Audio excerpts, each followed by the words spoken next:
On Tuesday, August 1st. It is time for our regularly scheduled meeting of Los Angeles City Council's Planning and Land Use Management Committee. We'll begin our proceedings by calling the roll. I believe we have a new vice chair and a new member joining the committee today. Madam Clerk? Or Mr. Mejia? Yes. My apologies. Mr. Harris Dawson. Present. Mr. Lee. Present. Ms. Yaroslavsky. Here. Ms. Padilla. And Ms. Padilla, not present, and Ms. Hutt. Oh, present. That's 4 members and a quorum, Mr. Chair. Thank you so much, and we want to welcome Councilmember Padilla when she gets here, and I welcome our new Vice Chair, Mr. John Lee of the serene San Fernando Valley. We'll start this meeting by taking public comment on agenda items. Our goal is to get to as many speakers as possible. After we've done that, we'll move through the agenda one item at a time, hear staff presentations, and vote accordingly. So I'll ask now that we read the rules of public comment into the record. Yes, sir. Appellants and/or their representatives and applicants and/or their representatives will be allowed to speak for a total of 3 minutes per side, unless otherwise noted by the chair. Members of the public wishing to speak on one agenda item only shall have an opportunity to speak for 1 minute. Appellants and applicants will be given an opportunity to speak when their item is called. Each appellant and applicant has a total of 3 minutes to speak. An appellant can choose to have a single representative speak on his or her behalf or divide the 3 minutes among his or her team. Anyone else, including an attorney or project manager, wishing to speak on an appellant's behalf who does not do so during this 3-minute period may offer a minute of public comment whenever the committee chairperson opens the public comment period for the meeting, which is usually at the beginning of the meeting. Therefore, we expect that appellants and applicants have their respective teams assembled and ready to present at the appropriate times today. Members of the public wishing to speak on more than one item shall state that and shall be allowed to speak for a total of 2 minutes. Failure to submit public comment in a timely manner before the comment period for the item ends results in forfeiture of the opportunity to participate in public comment for the item. Madam City Attorney, please provide additional guidance on public comment. Terry Kaufman, Macias City Attorney's Office. This is just a reminder that when speaking on the agenda items, you must remain on topic. If you're not speaking on topic, or if we can't tell whether you're speaking on topic, you will get one brief warning. If you do not immediately get back on topic, or if you stray again, then you'll forfeit the rest of your time and the committee will move on to the next speaker. Thank you. Thank you so much. So we'll begin now with public comment, and we'll close the public comment list now. There's 7 speakers on it, so we'll allot 20 minutes. Before that, I want to ask Department of City Planning or council offices if there are any amendments to items on the agenda. None from planning staff. Thank you. All right, nothing from Department of City Planning. Any from any council offices? All right, seeing none and recognizing the presence of the fearless leader of our Department of City Planning, Mr. Bertoni, who's present with us today. Welcome. We'll begin public comment. There are 7 speakers. I'm going to call all of them. You can come up in any order. One person is named Goat, another person is named Herman, another person is named Mr. Harlan, another person is named Greenspan, another person is named Elizabeth, another person is named Jeff, and the final person is named Robin Gilliam. Any or all of you can come up in any order as long as your name was called.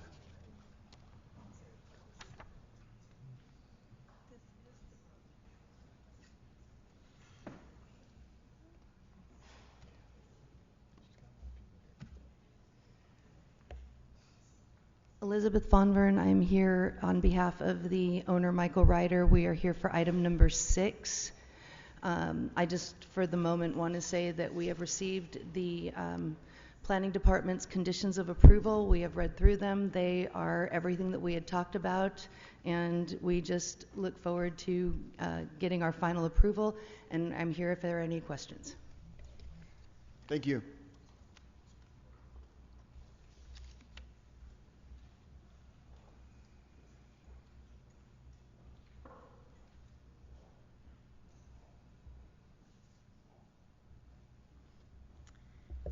Hello, good afternoon. My name is Robin Gilliam. I am CD8 representative for CFAC, but speaking today on behalf of the South LA Tree Coalition, Agenda Item 9. Council members, the South LA Tree Coalition supports this thorough and progressive analysis set forth in this report back as the city strengthens protections of the urban forest and plans for a resilient and equitable future. We appreciate the work of city departments and the city forest officer in aggregating the wide range of tree-related activities. Trees have not always been prioritized or understood as critical infrastructure elements and have often been unintended collateral. The report demonstrates a keen understanding of gaps and shortfalls and clearly defines strategic priorities to remedy the issues and establish best practices. We further recommend that the city build on its collaborations by also working closely with communities and organizations in developing tailored tree canopy equity regulations, such as creating a tree canopy equity overlay for portions of the city like South LA, which continue to experience drastically reduced levels of shade coverage and associated impacts. Thank you for your time. Thank you so much. All right, that concludes our public comment, seeing none of the other speakers present. So we'll begin our proceedings. Mr. Mejia, the chair is recommending we take items 1 through 7, 1, 2, 3, 4, 5, 6, and 7 on consent. If we can read those into the records. Yes. And then take those up as a body. I will note for the record that we've been joined by our newest member, Councilmember Padilla. Welcome. Thank you.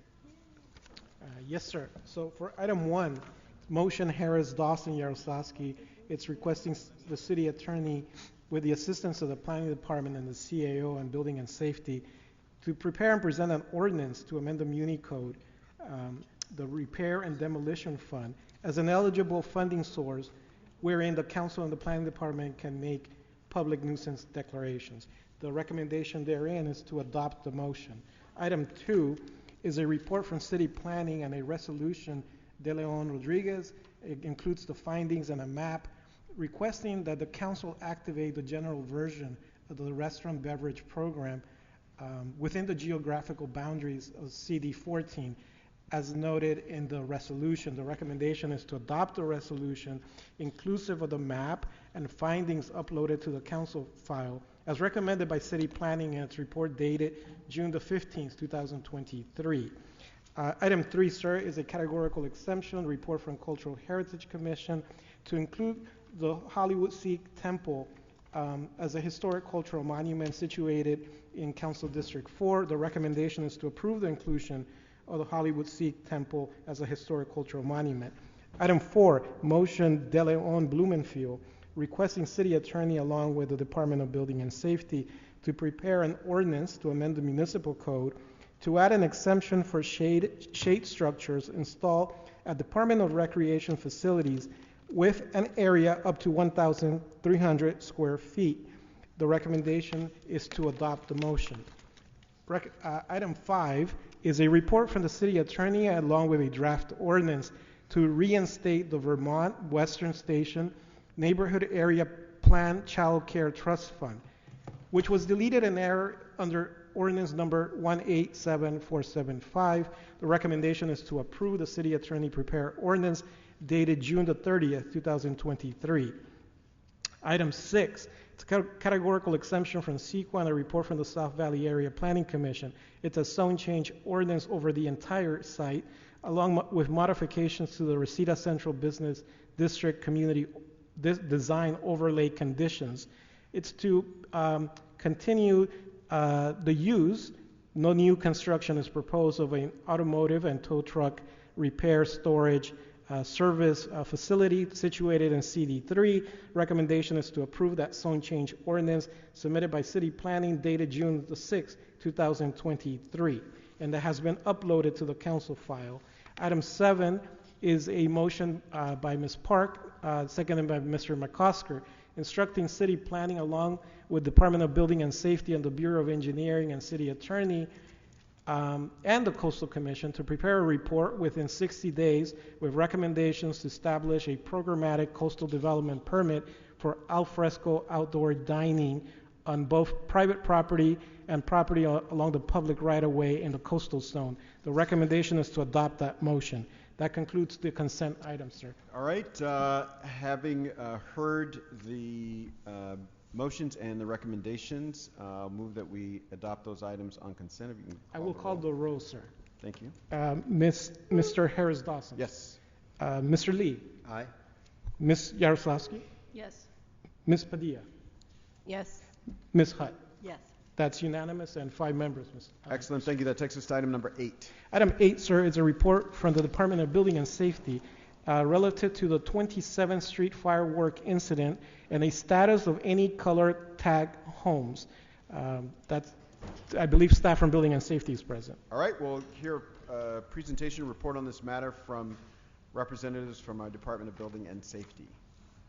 They'll join us at the table. I see people walking away from the table. I don't see people walking towards the table. Oh, here we go. All right.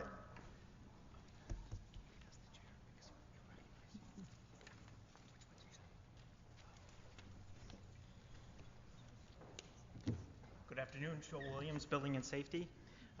This report was based off of the recommendation or the request for a report on the color tags due to that incident.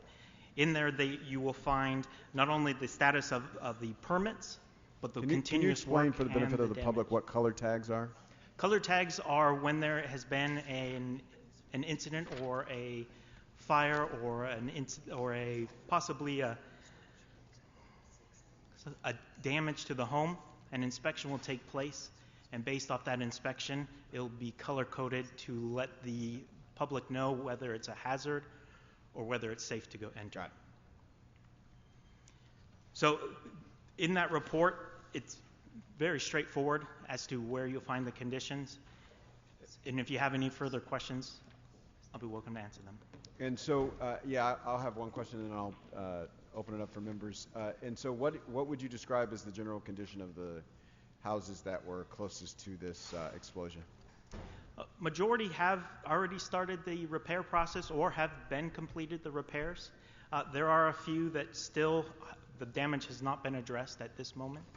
But the general, from what we see and in that report, you'll see that they are headed towards the repairs. And is there a automatic reporting to council with regard to the progress on this important this project's important to the whole city, even though it's just in one neighborhood? Is there a set report, or do we call you back to committee every time we want to get a public report on this? No, there's a running live document and is regularly updated that can be shared at a request. And what is your best estimation for when we will finish this project? I can't comment on that. I don't have enough information to comment Okay. on that. All right. Other questions, comments from members of the committee? Mr. Lee. So there were 15 tagged properties. How many haven't responded yet or even started construction? One moment, please.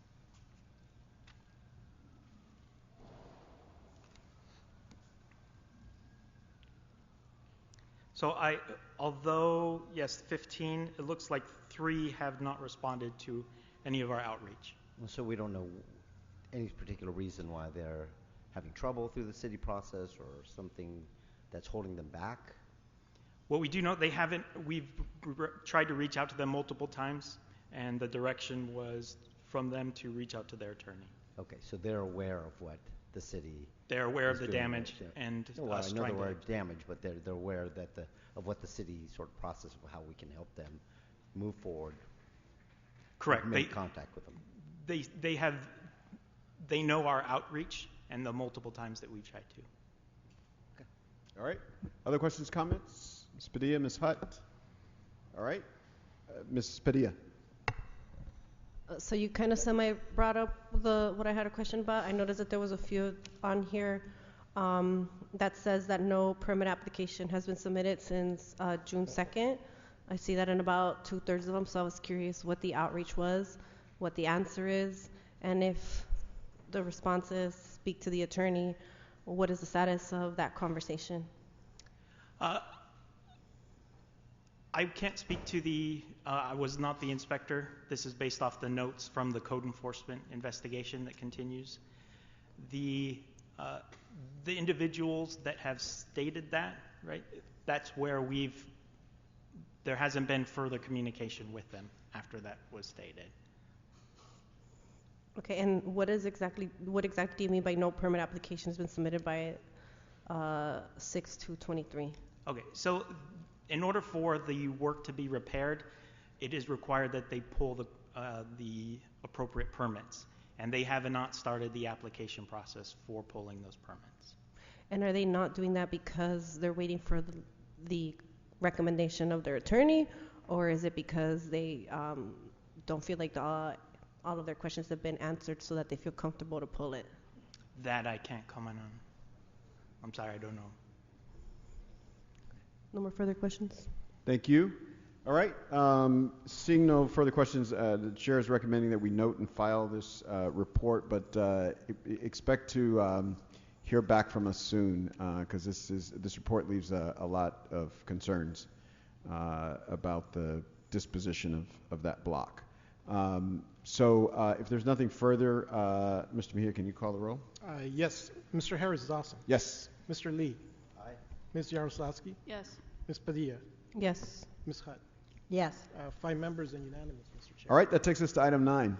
Yes, sir. Item 9 is a report from Planning, along with the Department of Building and Safety, the Bureau of Street Services, and the Board of Public Works relative to ongoing tree and biodiversity planning strategies and efforts to protect and grow the city's urban canopy.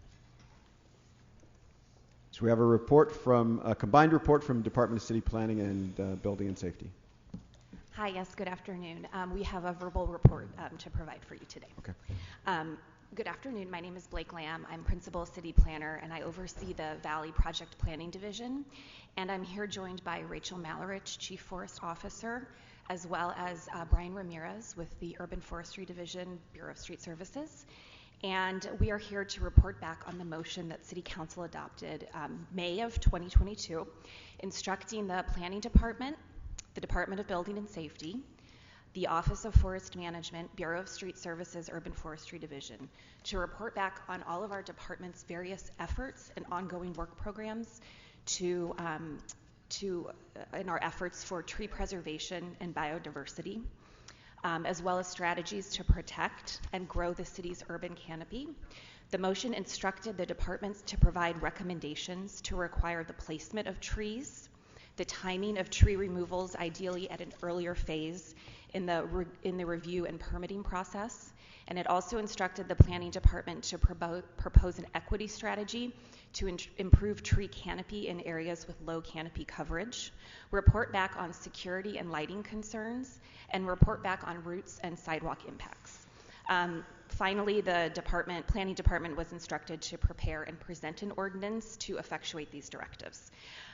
So for the past year, planning, building and safety, urban forestry, and the city's chief forest officer have had ongoing efforts within our various departments to coordinate these efforts.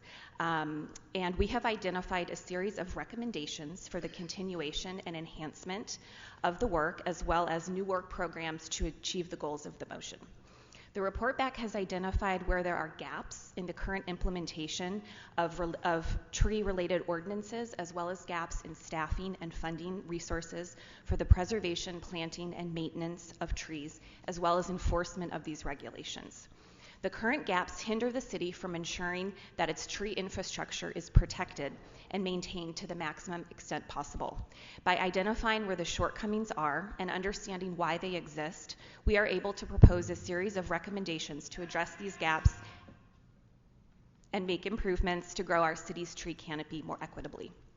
For decades, the city has recognized the value and importance of our urban forest, going so far as to identify the urban forest as a key piece of city infrastructure in the city's general plan framework element adopted in 1995.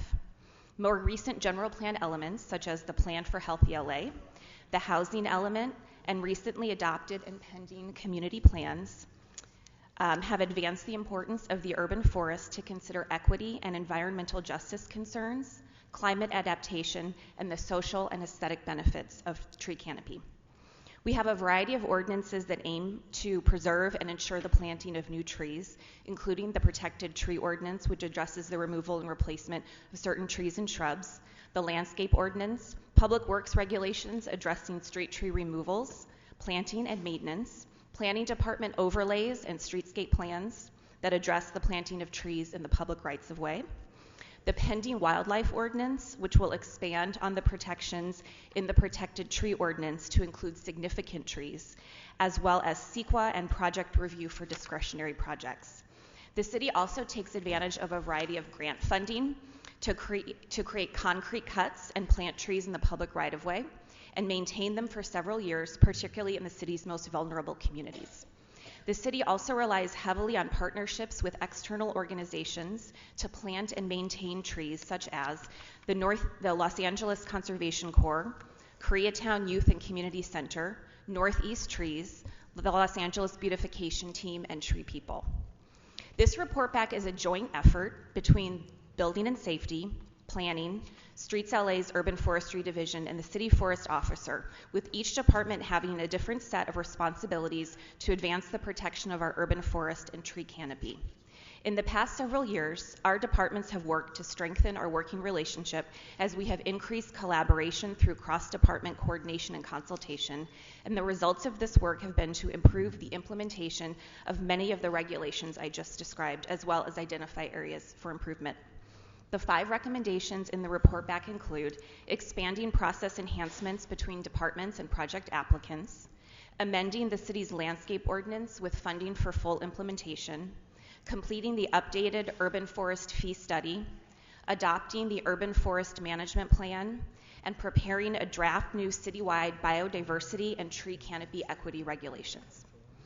Process enhancements will include expansion of the existing planning and urban forestry pilot program for review of tree removals early in the entitlement process, and continuing to enhance CEQA review of tree removals, continuing our cross-departmental coordination.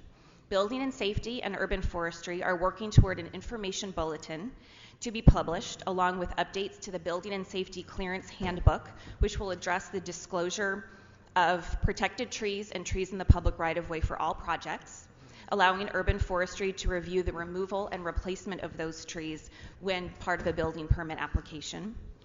The second recommendation is for planning to amend the city's landscape ordinance with the new Healthy Buildings, Healthy Places Landscape and Site Design Standards Ordinance, which will create new standards that will require all new projects to plant street trees and fill in missing tree canopy to address shortcomings of existing ordinances. The landscape ordinance will also encourage the protection of significant mature trees on private property. The pending wildlife ordinance did add protection for significant but not protected trees, but only within the tree pilot study area. But the landscape ordinance amendment will expand those protections citywide to include all geographies in the city of Los Angeles. Rachel Malarich will be discussing the recommendation to prepare citywide biodiversity and tree canopy equity regulations. But I did want to preview one component of that work effort, which will be undertaken by the Planning Department's new Environmental Justice Policy Program. And I'm joined here by Gabriela Juarez, who is a member of that work effort. It will be undertaken by the Planning Department's new program, which is anticipating the potential updating of the health element, also called the Plan for Healthy LA, the air quality element of the general plan, and making targeted amendments to the open space element. The general plan update will also possibly include a new environmental justice element or the addition of an environmental justice chapter in the health element. And with that, I will hand the presentation to Brian Ramirez with Urban Forestry, who is going to be discussing the updated urban forest fee study work program, which is currently ongoing within the Bureau of Street Services.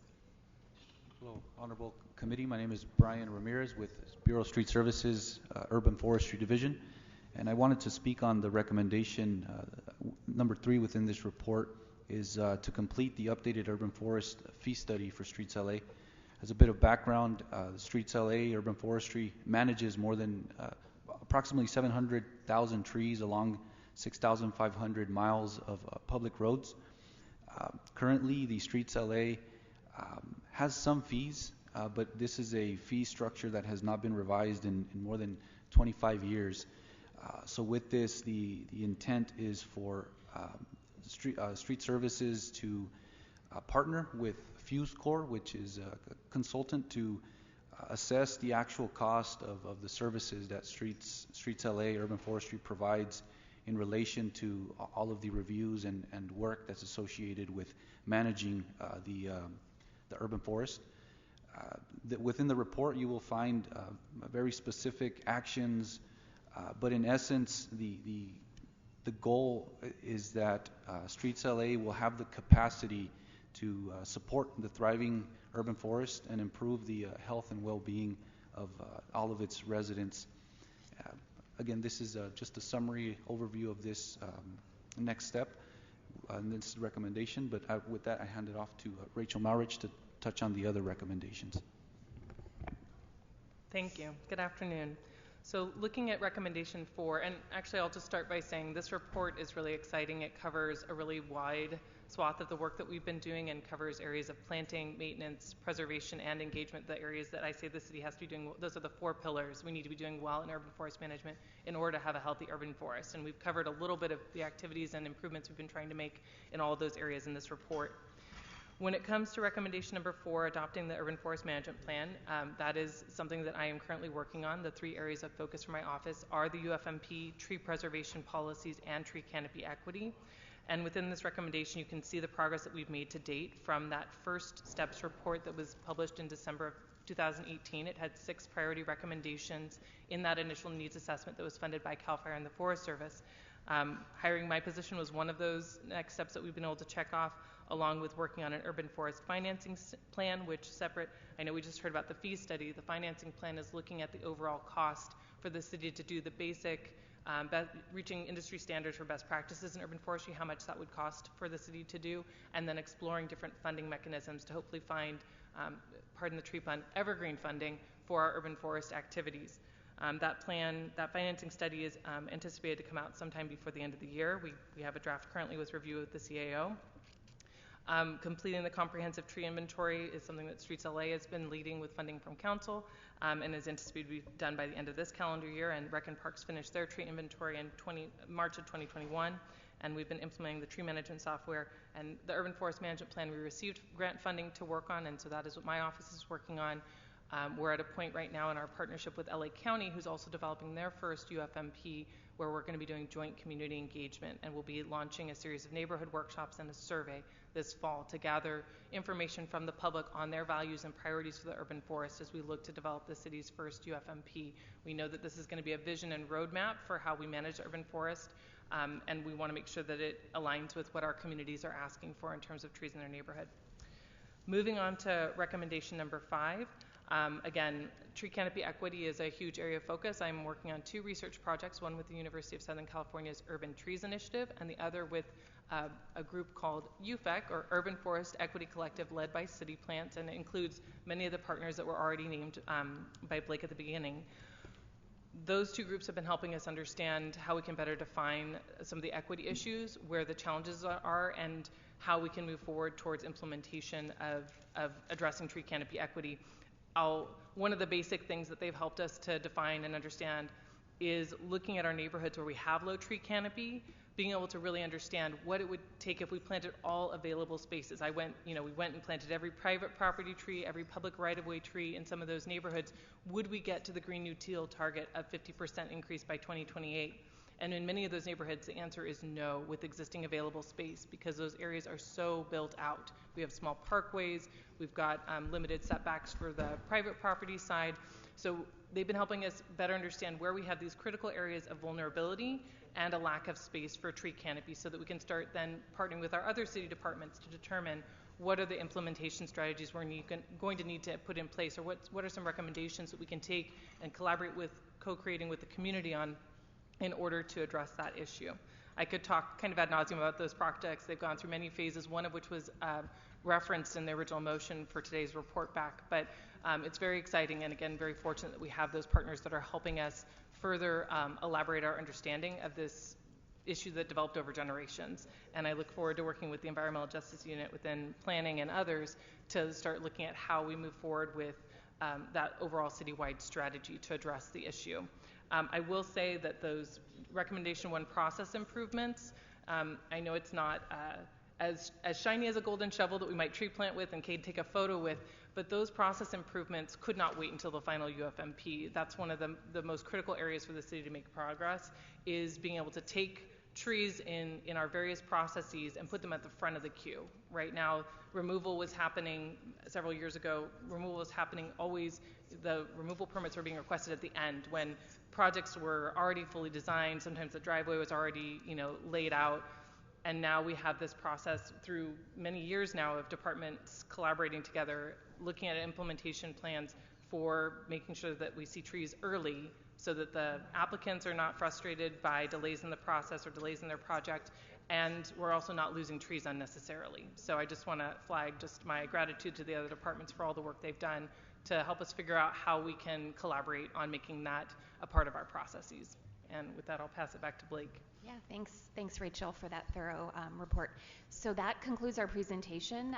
We're really excited to share this information with you, and we really look forward to continuing the work efforts that are outlined in the report, as well as starting the work on some of the new efforts that have been described. So we're here and available for any questions if you have any. Thank you so much for your presentation. It's very thorough, very exciting work for the City of LA. I know there's a lot of discussion on this item. So we'll begin with Ms. Yaroslavsky.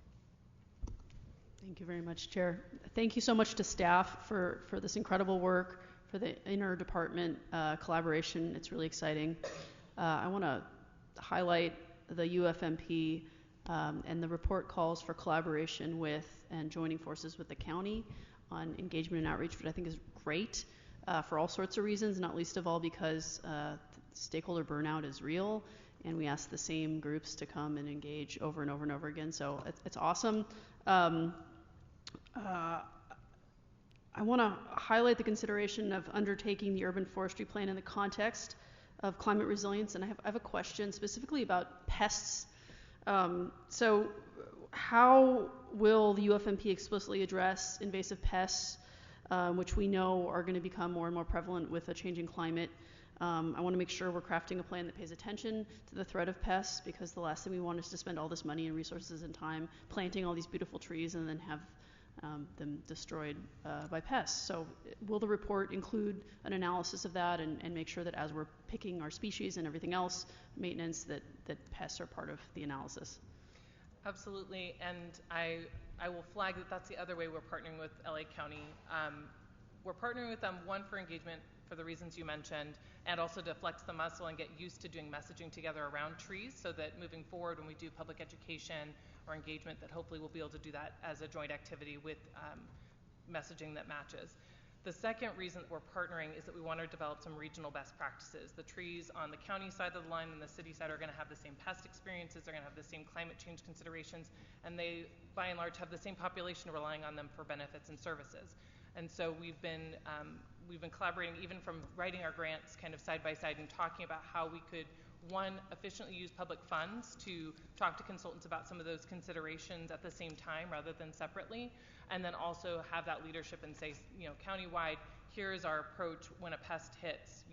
This is how the county and city will interact or approach those pests and disease. That's all, we have to work out the details and get to those fine points, but that's one of the goals, is to have that collaboration so that when we do have an emergent pest, that we aren't fostering, a host species that's going to make that pest a bigger problem while they're addressing it, and vice versa. So the collaboration is one, and then secondly, we are going to be looking at developing an integrated pest management plan as a component of the UFMP. So how do we address those pests? How do we take the science as it emerges on those pests and integrate it into how we move as quickly as a city can adapt to be able to do that and have a game plan for how we approach pest and disease? Thank you. All right. Other questions, comments from members? Ms. Padilla. Thank you for this report. But, I being my first meeting, I'm actually really excited to see that tree canopy is something that is taken more serious by City Council. But I did want to just kind of point out that just in hearing this report, it sounds like there is, we're recognizing the importance of discussing it. However, I feel like there's a lot of discussing relating what we're going to do with constituents who remove and affect, taking away from the tree canopy that we already have that's existing. But what I don't see is enough related to how we maintain what we already have. How do we maintain the trees that have been planted by past grantors that were given funding to plant in the past? And what I would also like to know is, how are you grading whether a tree is indeed healthy, so to speak? One of my biggest frustrations in my district is that we have had nonprofits in the past get the funding, plant the trees, and then there isn't a very well implemented plan related to making sure that it is truly watered for a total of 3 years so that it can, truly grow its roots, and then maintained and made sure that the sprouts are not growing at the bottom of the trunk and therefore keeping it from reaching its full potential and true canopy. And therefore, instead of a tree that's supposed to be supporting, the reduction of heat impact, it instead becomes more of a bush, and then that bush becomes the location to attract trash. So what I would like to know is, how are you grading the health of these trees, and what is the plan to make sure that they are maintained so that they can grow to their full tree canopy potential? And are you in any way utilizing your GIS experts to maybe track and create a map where you can let everybody know where the tree wells are, what tree wells need to be maintained, which tree wells could we plant a tree on, which tree wells are obstructing the sidewalk? The more we can know, the better we can take this issue fully seriously. So I'm curious, how are you grading the health of the trees that are existing, separate from the conversation of how we interact with the public when they choose to take something down? I really appreciate that, because again, you can't just talk about planting, you just can't talk about preservation. The maintenance has to be one of those 4 components where we have to make sure that we're doing the right thing. So what I hear you talking about is a little bit of what I refer to, just for ease of reference, I talk about UFD's work as maintenance. I talk about the young tree care as establishment care, just to keep myself a little bit sane. So when we're talking about that establishment care, the watering, the removal of suckers, the removal of the stakes and ties at the end of that establishment period, those 3 years, now we're asking for 5 years of watering maintenance for our young trees. We prefer that because of what staff are seeing in the field. One of the things that I did early on in coming into this role was to begin meeting with our nonprofit partners when they were applying for grants and letting them know they need a letter of support from the city, they need a sign off from Urban Forestry Division saying that we'll be the caretakers in the long-term life of that tree. We started saying, if you want that letter of support, we want to see in your plan that you've adequately accounted for that budget for maintenance and establishment care, as I would call it, for that watering, for that ongoing care. And we've done some advocacy at the state level to say, that's a really important and critical area for Los Angeles. We need to have that support for a young tree. It needs it at the beginning, and then eventually gets to the point where its root system can, by and large, handle growing on its own, but we need that support at the beginning. So we've tried to partner with those nonprofit groups and others that are doing that work to say, please make sure you include in your budget for our communities that adequate resource. Additionally, I know that Urban Forestry Division has asked for additional watering crews in the past several budget cycles and gotten a couple of them because we know that that is, again, a key component of planting, is making sure that it looks good and is healthy through that process. You mentioned the GIS system. I am happy to say while Urban Forestry Division has been using the Treekeeper 8 software for work management, and also any of the members of the public can go on and see trees or vacant areas in their part of the city by going to that website. They can go to the Los Angeles, California, I think it's losangelesca.treekeeper. We should just have it, posted. But on our Treekeeper system, you can look at different addresses, see what species is there, see if it's a vacancy. So some of that's information that's available now. But City Plants has been working through funding from DWP to build a bridge to our nonprofit partners. So when they go out to look at a site, they can tag that site in our software. They have their own version of Treekeeper where they can log, that's a site I'm going to plant, and then UFD can see that they're going to, there's already communication for permits for planting, but now the system is going to be updated. So when a vacancy is filled with a new tree, it's going to pop up in the city system. And similarly, when there's a vacancy that appears on the UFD side, the nonprofit partners are going to be able to see that. And within that, so the partners, it just finally, that bridge was finally built. And nonprofit partners were just trained a few weeks ago on how to begin using that system. So they're piloting it, they're learning, they're going through the process of learning a new system. But we're hoping that that's going to give us better data so that if one of you were to call and say there's a, someone in my district's complaining this tree is being neglected, we'll be able to go into the system and see who's responsible for maintaining it, what permit is it attached to in a much easier way than we can now. So I hope that answers the question. I'll have some more later. I did want to also ask another question. I'm a big believer that there's a lot of things that the city needs to do in collaboration with the county. But I gotta admit, this was never something that I thought we would have to do with the county, is address tree canopy. So I'm curious, you mentioned that we're working with the county. What departments are we working with at the county, and how are you separating the work that is what we do versus the departments or whoever your partner is at the county? And because on here it mentions outreach, but is there, what else? Yes, so the lead at the county for their urban forest management plan project is their sustainability team within the executive office. And they're the ones I'm working with most closely as they are guiding the development of the UFMP and gathering on their end and gathering together their steering committee of the relevant departments within the county that address tree management and gathering that information and working with a consultant on their side. I'm playing a similar role on our end in coordinating with the staff departments here in the city and working on the specifics for our UFMP.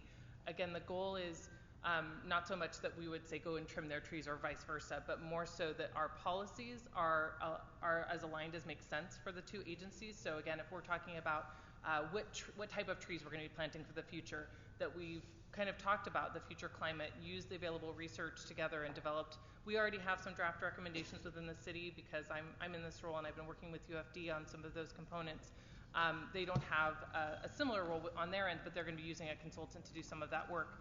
Again, I think it's better for the public if we're coming together and saying, if you're planting in West Athens and you're planting in South LA, we would hope that you're planting similar tree species. The criteria is going to be fairly similar in those two neighborhoods. So that's just one example. Again, so I have access to a variety of county departments through the partnership, but my primary work is with the PLACE program within public health that does some of their planning around policies, particularly around health, and then the lead is the sustainability team. Okay, and no further questions at this time. Thank you, Ms. Padilla. I wanted to ask us questions in a similar vein to Ms. Padilla. A lot of great information on trees. The love and the energy for trees is palpable in both what's written and what you all presented today, and we appreciate that. My questions are really about people and how we use and how we engage the people of Los Angeles in helping with this process of building the tree canopy. And I'll just give you an anecdote from my block that I think will help illustrate my question. When we bought our house almost 20-some years ago now, we had 70-foot trees line the entire street. At some point, a disease happened in the soil, and so they were removing trees one by one. Well, when the one for my house was getting removed, this is long before I was on council, I went out and I talked to the person doing the tree removal, and I said, what happened to my tree? What's happening to the trees? And they said, there's a disease in the ground. And I said, well, what could have been done to prevent it? And he's like, well, if everybody on the block had used this treatment, we could have stopped it. Great. That would have been good for people to have known beforehand. And so that happens well over 10 years ago that the trees are removed. So we lose like half the trees on our block. This year, just with a few months ago, BSL comes around and they're planting trees. No one has any idea why they're planting trees in the Parkway, what's happening. And the residents are calling me saying, well, did you order trees to be planted on our block? And I was like, I have no idea why trees are being planted on the block. And then we talked to BSL and we found out, these are the replacement trees from the trees that were removed over a decade ago. Okay, great. Then it's, I asked the question, well, did we tell people? Like, do people know that this is happening? And they said, well, normally we do canvassing, but it was raining, so we didn't do canvassing. Okay. And then they have a process where if someone's home and it's in the parkway, and that person says, well, I don't want the tree, they just say, okay, no tree here, which is, kind of a weird process, because many people say, well, I don't want a tree because the tree's going to mess up my sidewalk. Well, just a little bit of education would have explained to people we don't use those kinds of trees anymore. We have mitigations for those things, because people went through years trying to get the sidewalks fixed, and they're fixed now, and they don't want to ruin them again.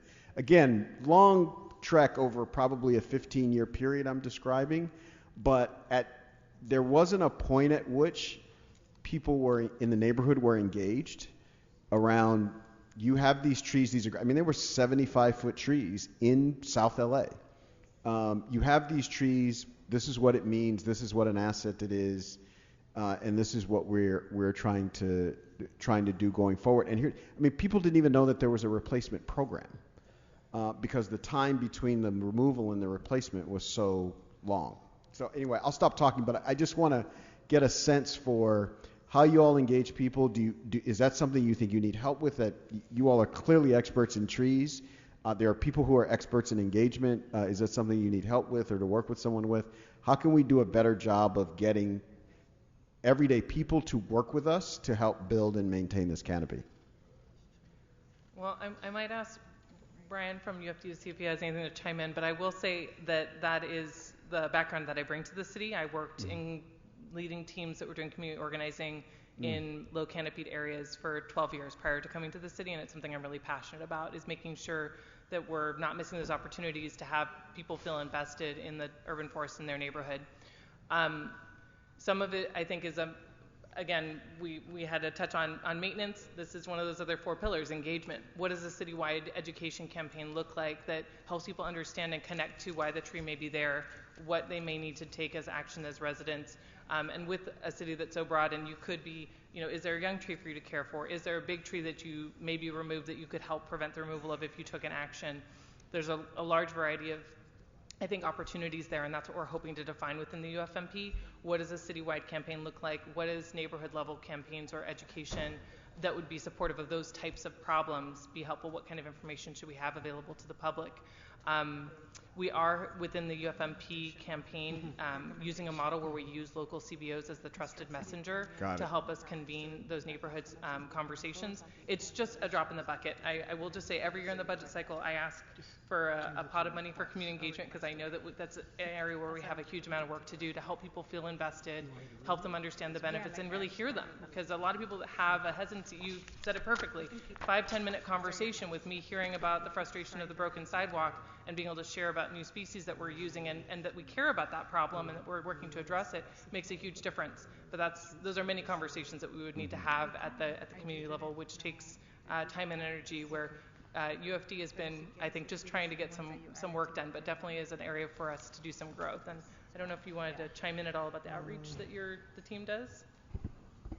Definitely. I sincerely appreciate the anecdote and the real-life example you provided. I can definitely speak to the planting work, inspection work that urban forestry does. I personally, myself, have been out in the field, not too long ago, so I can relate to that experience.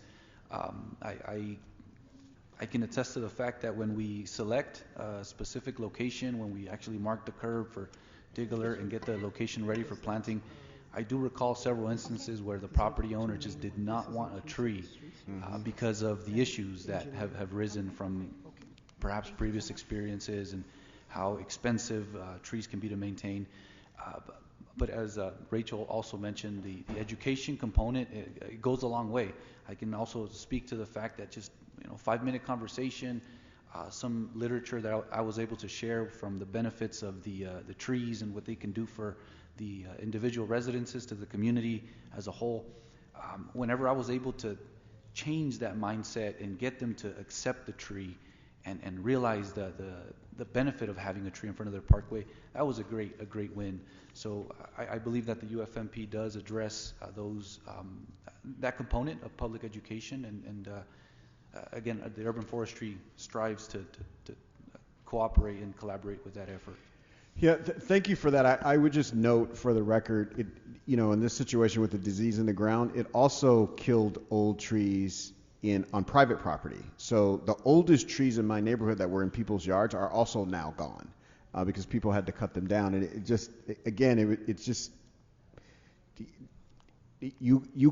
the neighborhood could have been used to help protect the canopy with just the kind of conversations that you're describing. Ms. Yaroslavsky. I was just going to add that it would be great if we could find money for outreach for you all to do it yourselves, but yes. Many of the council offices have teams that are out doing engagement on a variety of issues every day. So if we can be brought in before that work starts. I mean, I actually went out to do a tree planting in my district, and it was this big photo op and whatever, and this guy comes running out of his house and he's like, "Don't plant that tree." And I think if we'd just given a little bit of education, and we could have gone out, the days before with some information, and may have. Anyway, so we're happy to be partners. Excellent. Help with some of that outreach. Thank you. Any other questions, Ms. Padilla? Yes, I did want to, I noticed in the part where you're talking about existing and ongoing efforts, I did want to ask questions related to how do you define equity? What do you consider the environmental justice communities of Los Angeles? And I noticed that you bring up the community of Boyle Heights and Harbor Gateway on item 10, but I'm curious, I don't see on here anything related to the cleanup green up ordinance that now is utilized for things related to planning. And the reason why I bring that up is because if by any chance you're using the Cal Enviro screen to kind of identify which are the communities that have the biggest heat impact, I'm curious why communities like my own, like the Northeast San Fernando Valley, Sun Valley, Panorama City, Arleta, and Pacoima are not mentioned.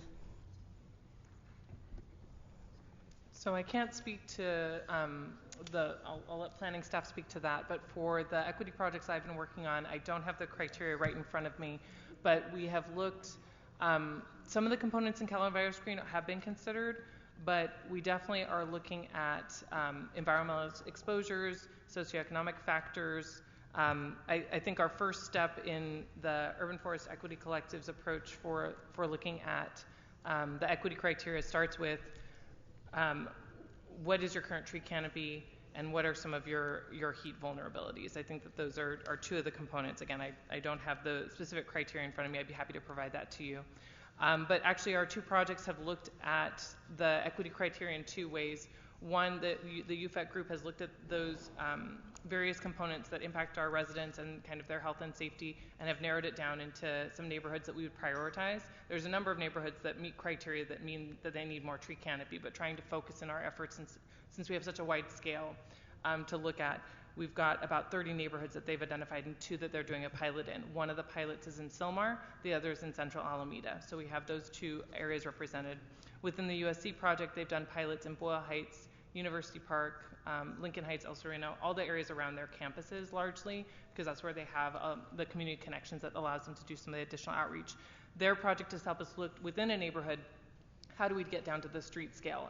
It's somewhat overwhelming to come to a community and say, where should we begin planting? And we could start by looking at vacancies, but instead the USC project has helped us to find which corridors might be of highest priority. Again, looking at criteria like the percentage of people using public transit, the age of those residents.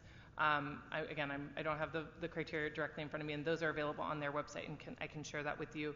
And then adds in the layers of routes to schools and transportation corridors, which those neighborhoods specifically said were a high priority in their canopy assessment. And so again, we've been trying to work collaboratively in these pilot areas to better hear from the community what areas are most important to them, while also looking at that demographic information. So it's been a bit of a blend, but again, happy to provide some more details on how we're looking at the highest need areas. A lot of it starts with low tree canopy and high vulnerability, like Cal Enviro Screen. That was a good start, but we've honed in a little bit further. What was it that's a good start? I'm sorry? The original, when I first came into the city, I first said, well, on the basics, with nothing else in front of me, I'm going to probably start with what's the tree canopy cover, based on the LiDAR assessment that was done with 2016 data in 2018, and what does Cal EnviroScreen say? Those were the kind of the starting point. These two groups have helped us refine further what areas we might prioritize first with a more narrow, not narrow, but like a more specific and focused set of criteria. Gabriela Juarez, City Planning.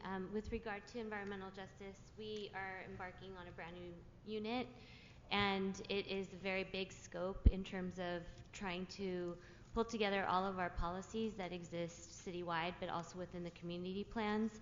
CUGU is one of those aspects.